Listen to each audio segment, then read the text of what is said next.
ঈদ উল ফিতরের ছুটি শেষ। আশা করছি আপনারা প্রিয়জনদের সাথে খুব দারুণভাবে ঈদ উদযাপন করেছেন এবং সেই সাথে শারীরিক এবং মানসিকভাবে ভালো আছেন। ঈদের সাথে সড়ক দুর্ঘটনা শব্দটি যেন ওতপ্রোতভাবে জড়িত। এবারের ঈদে ৩১৫টি সড়ক দুর্ঘটনার খবর পাওয়া গিয়েছে, যেখানে ৩২২ জন মৃত্যুবরণ করেছেন এবং মারাত্মকভাবে আহত হয়েছেন ৮২৬ জন। কিন্তু অত্যন্ত দুঃখজনক, এর মধ্যে বাইক দুর্ঘটনার সংখ্যা ১৩৫টি এবং এই ১৩৫টি বাইক দুর্ঘটনায় মৃত্যুবরণ করেছেন ১৫১ জন এবং মারাত্মকভাবে জখম হয়েছেন ১৫৫ জন। সড়ক দুর্ঘটনার খবর সবসময় হৃদয় বিদারক, কিন্তু একজন বাইকার হিসেবে যখন দেখি যে ১৩৫টি বাইক দুর্ঘটনায় ১৫১ জন মারা গিয়েছে এবং বাজেভাবে আহত হয়েছে ১৫৫ জন, তখন বুকটা কেঁপে ওঠে। সো আজকের ভিডিওতে আপনাদের সাথে কথা বলবো কি কি কারণ থাকতে পারে যে কারণগুলোতে এইভাবে বাইক দুর্ঘটনার হার বেড়ে চলেছে এবং আমরা কি কি বিষয়ে সচেতন হলে বাইক দুর্ঘটনার হার কমাতে পারবো। বাস, ট্রেন, লঞ্চের টিকেটের ঝক্কি ঝামেলা এড়াতে অনেকে নিজের পছন্দের বাইকটি নিয়ে সপরিবারে বাক্সপেট্রা সহ ছুটে চলেন নিজ গ্রামে। কিন্তু আপনার অনভিজ্ঞতা অথবা আপনার সীমিত অভিজ্ঞতা যে আপনি সহ আপনার পরিবারের প্রতিটা মানুষকে মৃত্যু ঝুঁকিতে ফেলে দিতে পারে, এই বিষয়টা আপনাকে অবশ্যই খেয়াল রাখতে হবে। চেষ্টা করবেন প্রথমে একজন অভিজ্ঞ রাইডারের সাথে হাইওয়েতে রাইড করে অভিজ্ঞতা অর্জন করতে, তারপরে আপনি হাইওয়েতে রাইড করতে পারেন। আর যদি আপনার সেই সুযোগটা না থাকে, তাহলে অবশ্যই আমি অনুরোধ করব অভিজ্ঞ রাইডারদের সাথে কথা বলে তাদের অভিজ্ঞতা শুনে হাইওয়ে সম্পর্কে প্রপার গাইডেন্স নিয়ে তারপরে আপনি হাইওয়েতে রাইড করা শুরু করেন। দ্বিতীয় যে বিষয়টা, সেটা হচ্ছে ঈদে কিন্তু বেপরোয়া গতি বেড়ে যায়। শুধু বাইক না, প্রতিটা যানবাহনের মধ্যে একটা বেপরোয়া গতি লক্ষ্য করা যায়। বাসের ক্ষেত্রে চিন্তা করেন যে তারা যত প্যাসেঞ্জার নামিয়ে দিয়ে আবার স্ট্যান্ডে ব্যাক করতে পারবে, আবার বাসটাকে ফিল আপ করে তারা কিন্তু আবার আরেকটা ট্রিপ বেশি মারতে পারবে। সো এই যে তাদের যে একটা গতির প্রতিযোগিতা কিন্তু থাকে, এইভাবে প্রতিটা যানবাহনের মধ্যে কিন্তু বেপরোয়া গতি লক্ষ্য করা যায়। সো আপনি যেহেতু ২ চাকার সবচেয়ে ঝুঁকিপূর্ণ বাহনটি রাইড করছেন, আপনাকে সবচেয়ে বেশি সাবধান এবং সতর্ক থাকতে হবে। আপনি যদি সেই অসুস্থ প্রতিযোগিতায় নিজেও সামিল হন, তাহলে আপনার জীবন ঝুঁকিতে থাকবেই। সো আপনাদেরকে অনুরোধ করব, ঈদে যেহেতু অন্যান্য যানবাহন সবচেয়ে বেশি বেপরোয়াভাবে চলাচল করে, আপনাকেই সবচেয়ে বেশি সতর্কতা অবলম্বন করতে হবে। ঈদ ফেস্টিভ্যালকে কেন্দ্র করে তরুণদের মধ্যে এক বেপরোয়া গতির উন্মাদনা লক্ষ্য করা যায়। এই যে বাইক দুর্ঘটনাগুলো ঘটেছে, এর মধ্যে কিন্তু বাইক অ্যাক্সিডেন্টের মধ্যে তরুণদের মৃত্যুর সংখ্যাই সবচেয়ে বেশি। নিজের ভাই, বন্ধু, আত্মীয় স্বজনের বাইক নিয়েছেন, ২-৩ জনকে সেই বাইকে উঠিয়েছেন, কোনো প্রকার সেফটি গিয়ার ছাড়া বাজেভাবে রাইড করছেন এবং নিজে তো ঝুঁকিতে আছেন, সেই সাথে অন্যকেও ঝুঁকিতে ফেলছেন। আপনারা লক্ষ্য করবেন প্রত্যেকটি এলাকাতে ঈদ আসলে এই ধরনের সাপ্রি রাইডারের সংখ্যা অনেক বেশি। সো এদেরকে প্রতিহত করতে হবে, এদেরকে আইনের আওতায় আনতে হবে, এদেরকে মোড়ে মোড়ে ধরে মামলা দিতে হবে এবং এরা যেন ঈদে বাইক নিয়ে বের হতে না পারে সেই ব্যবস্থা পারিবারিকভাবে এবং সামাজিকভাবে নিতে হবে।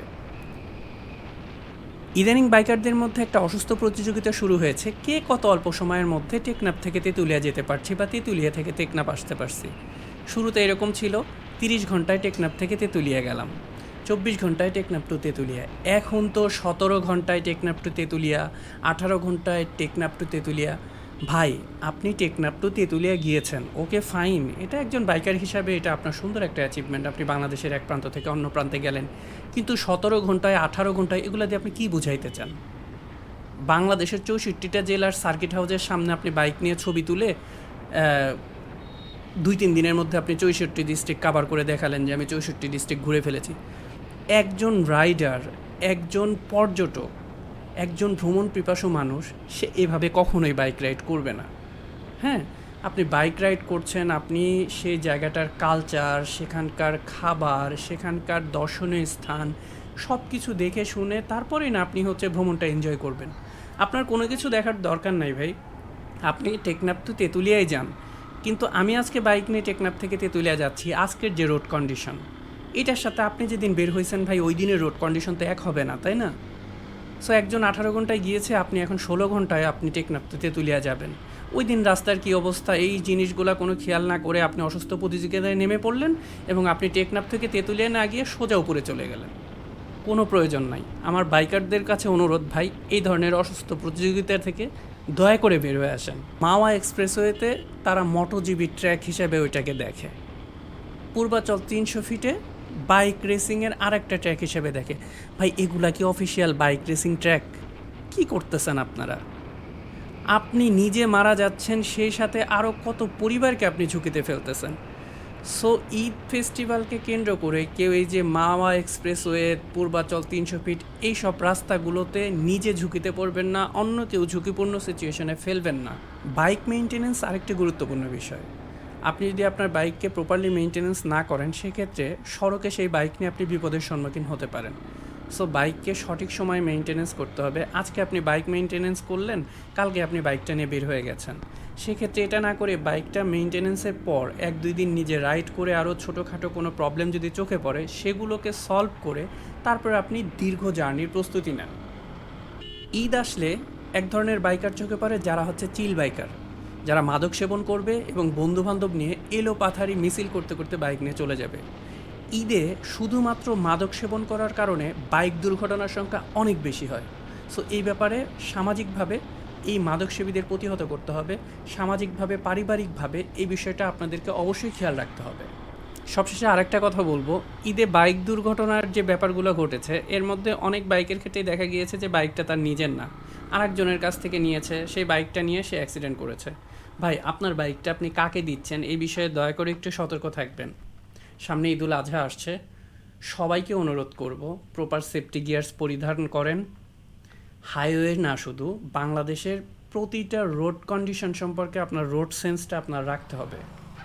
হাইওয়েতে কিভাবে বাইক রাইড করবেন, পাহাড়ে কিভাবে বাইক রাইড করবেন, বৃষ্টিতে কিভাবে বাইক রাইড করবেন, কুয়াশায় কিভাবে বাইক রাইড করবেন, পিচ্ছিল কাদা রাস্তায় কিভাবে বাইক রাইড করবেন, নুড়ি পাথরে কিভাবে বাইক রাইড করবেন, প্রতিটা সিচুয়েশনে বাইক রাইড করার আলাদা আলাদা অভিজ্ঞতার প্রয়োজন আছে। এই বিষয়গুলো সম্পর্কে আলোচনা করেন, অভিজ্ঞ রাইডারদের কাছ থেকে পরামর্শ নেন, তারপরে প্রপার সেফটি গিয়ার্স মেনটেন করে সাবধানতার সাথে বাইক রাইড করেন। বাইক কিনলাম, হাইওয়েতে উঠে গেলাম, এইটাই আসলে বাইকার না। অসুস্থ প্রতিযোগিতা বন্ধ করেন।